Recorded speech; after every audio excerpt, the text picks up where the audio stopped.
Konjeniki so se ob 8 zjutraj zbrali na kmetiji Teran v Pokošah, kjer jih je čakal prav poseben zajtrk. Zdaj že enih par let prakticiramo, da imamo za zajtrk kislo juho iz svinjskih tačk.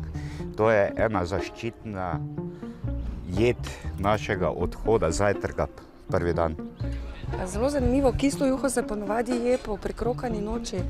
To pomeni, da ste včeraj po noči delali kaj? Ja, gostje, ki prihajajo od daleč, ponavadi pripeljajo konje že eno noč prej in pol normalna stvar, da se tudi kaj poje, pa tudi nekaj spije. Uspelo nam je našteti 24 jezdecev in 2 polni kočiji.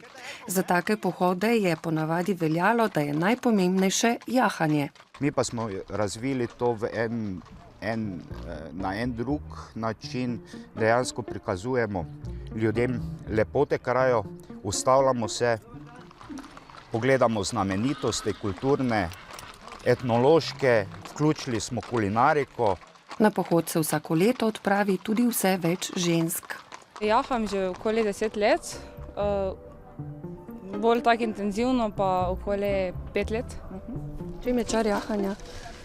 V konjih, ker so taki prijazni, ljubeči, točno vejo, kdaj človek kaj potrebuje.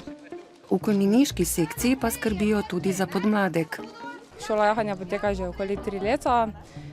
Trenutno imamo okoli 30 punčk, ki jahajo na 2 tedna, zaradi tega, ker je premalo konjev. Ja, stare so 10 let naprej, pa do neomejeno. Da konjeniki pri vzponu v hribe ne bi preveč trpeli, jih je na postankih pričakalo posebno vozilo. Mi smo tudi žejni, si zaslužimo kaj? Vejte, da. Tudi če nismo na konju? Tudi si zaslužite, vejte. Vsako leto ste zraven? Vsako leto, vsako, ja, 5 let zdaj, redno. Kako se imenuje to, skrbno vozilo ali kako? Ja, nekaj takega. Kaj najdemo v vašem vozilu vse? Ja.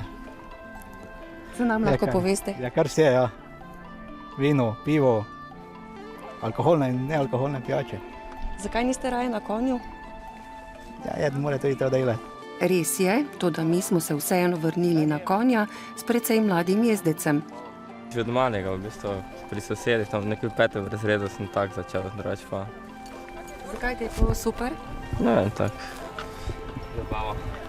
Zakaj? Ne vem, tak z konji povezanost, pa ti vidiš, kako se obnašajo, pa to se lahko marsikaj naučiš od njih tudi. Po dobrih 2 urah so prišli do prvega večjega cilja, turistične kmetije Štern pri Kovačniku v planici nad Framom. Tam smo imeli tudi malo več časa, da bolje spoznamo še posadko ene od kočij. Fantje so prišli iz Cerknice na kočiji, ki naj bi bila stara okrog 100 let. Na Štajersko pa z veseljem prihajajo že nekaj let zapored. Pri nas smo imeli konje, smo bili kontrabantarji, smo švercali, tudi s konji, tako da skozi delamo na tem, ja. Kaj pomeni kontrabantar? Švercar. A res, v Cerkniškem se tako reče? Dobesedno, tudi pri nas se reče tako. To je švercar. Kaj ste švercali? Mi smo imeli Jugoslavija, Italija je bila čez Javornik je bila tu meja. In smo imeli meje. Pol gozdov smo imeli, smo imeli čez mejo, ne?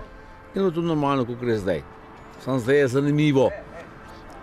zanimivo hašiš, takrat so bili pa konji, saharin, pa meso. In kaj zdaj vi švercate? Ženska. Kako gre? Zdaj najbolj donosen posel. Po katerih je največ povpraševanja? Po mladih, po mladih. Po starih babah je delo. Tako 220 mesecev. Ja, tako 220 mesecev. Sicer pa je zanje bistvo tega pohoda. Mi se družimo, mi imamo druženje, veste.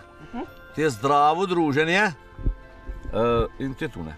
Zato smo prišli sem, brez kakšnega terorja. Brez terorja pa je udeležence pozdravila tudi Barbara, mlada gospodinja na kmetiji, ter jim razložila, kje so in kaj lahko vidijo. Če želite izvedeti, kaj se na takih 2-dnevnih pohodih še dogaja, pa se jim lahko pridružite prihodnje leto.